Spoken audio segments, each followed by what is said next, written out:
What if I told you that Donald Trump just created an international organization that could potentially replace the United Nations?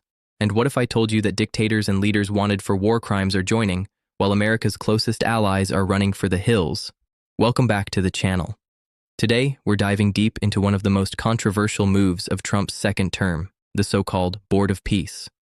This thing has sparked outrage across Western democracies, raised serious questions about global governance, and nobody's really talking about just how wild this actually is. So buckle up, because by the end of this video, you're going to understand exactly what's happening, who's involved, and why this could reshape international relations as we know it. Let's get into it. All right, so first things first, what exactly is this Board of Peace? Initially, Trump floated this idea back in September as part of the Gaza ceasefire deal.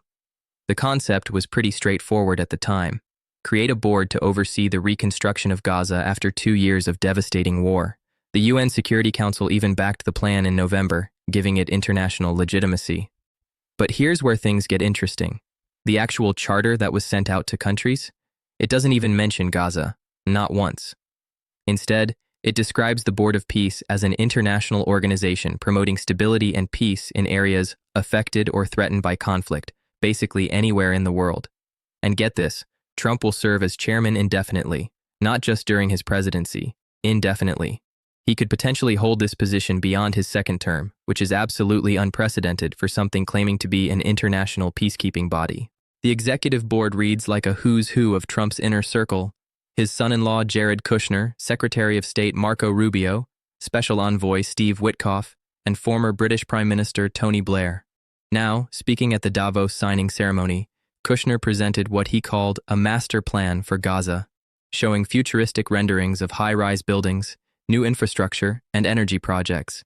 Trump himself called Gaza a beautiful piece of property and said he's a real estate person at heart. Let that sink in for a second. We're talking about rebuilding a war-torn region, and the language being used sounds more like a property development pitch than humanitarian relief. Now here's the really wild part. If you want a permanent seat on this board, it'll cost you $1 billion. That's right, a billion with a B. According to officials, this money is supposed to go toward rebuilding Gaza. But critics are already raising red flags about corruption, accountability, and what it means when international peacekeeping becomes pay-to-play. Trump invited dozens of countries to join. The list includes U.S. adversaries like Russia and China, longtime repressive states like Belarus, European allies, oil-rich Gulf states, former Soviet republics, and even the Pope. But when it came time for the actual signing ceremony in Davos, fewer than 20 countries showed up. That's less than half of what administration officials predicted earlier that week. So who's on board with this thing? Middle Eastern monarchies jumped at the opportunity. The UAE, Saudi Arabia, Egypt, Qatar, and Bahrain are all in. Makes sense, given their regional interests and deep pockets. Pakistan, Turkey, Hungary, Morocco, Kosovo, Albania, and Bulgaria signed on. So did Central Asian states like Kazakhstan, Mongolia, and Uzbekistan, plus Indonesia and Vietnam from Southeast Asia. Argentina and Paraguay are representing South America. But here's where it gets controversial. Belarus, led by Alexander Lukashenko, often called Europe's last dictator and a key Putin ally, is joining. Trump himself admitted, "I have some controversial people on it," referring to his claim that Putin has agreed to participate. Russia hasn't officially confirmed yet, though Putin floated the idea of using frozen Russian assets in the U.S. to pay the billion-dollar fee. Think about that. A country actively waging war in Ukraine might join a peace board. And Israel's Benjamin Netanyahu is on board too, even though he faces an arrest warrant from the International Criminal Court and has publicly fumed about Turkey and Qatar being involved. Interestingly, there was no Israeli representative at the Davos ceremony, and Netanyahu didn't attend, even though Israeli President Isaac Herzog was there. Oh, and Canada? They were initially invited with conditions, but Trump later rescinded their invitation entirely, saying they couldn't join the most prestigious board of leaders ever assembled at any time. Now let's talk about who's saying absolutely not. European countries are almost universally staying away. At the Davos ceremony, the only Western European nation represented was Hungary, one of Russia's closest allies in Europe. That should tell you something. Britain flat out declined. Foreign Secretary Yvette Cooper said they wouldn't sign because of concerns about Russian involvement, stating, We have concerns about Putin being part of something which is talking about peace when we have still not seen any signs from Putin that there will be a commitment to peace in Ukraine. France and Norway also said no, partly due to questions about how this board would operate alongside the UN. Ukraine's President Zelensky was even more blunt. It's difficult to see being together with Russia in any council. Russia is our enemy and Belarus is their ally. China confirmed they were invited but hasn't committed either way. Their foreign ministry emphasized they will stay firmly committed to safeguarding the international system with the UN at its core. Italy's Prime Minister Giorgia Meloni cited potential constitutional issues and declined to attend the signing ceremony. The pattern here is clear. America's traditional Western allies want nothing to do with this. So why is everyone so worried about this? First, Trump's indefinite chairmanship. This isn't a term-limited position. He controls it for as long as he wants, even after leaving office.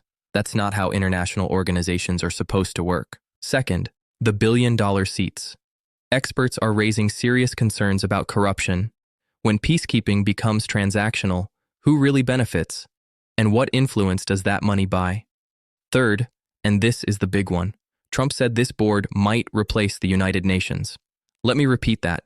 An organization founded 80 years ago specifically to maintain global peace, with 193 member states and established international law behind it, might be replaced by a board indefinitely chaired by one man, where seats cost $1 billion and dictators are welcome. The charter itself mentions institutions that have too often failed, clearly a dig at the UN, though they don't name it directly. Trump has repeatedly criticized the UN throughout his political career, so this isn't exactly surprising. But the implications are staggering. The UN's top humanitarian official, Tom Fletcher, has already pushed back, stating that the Board of Peace will not replace his organization. So here's where we stand.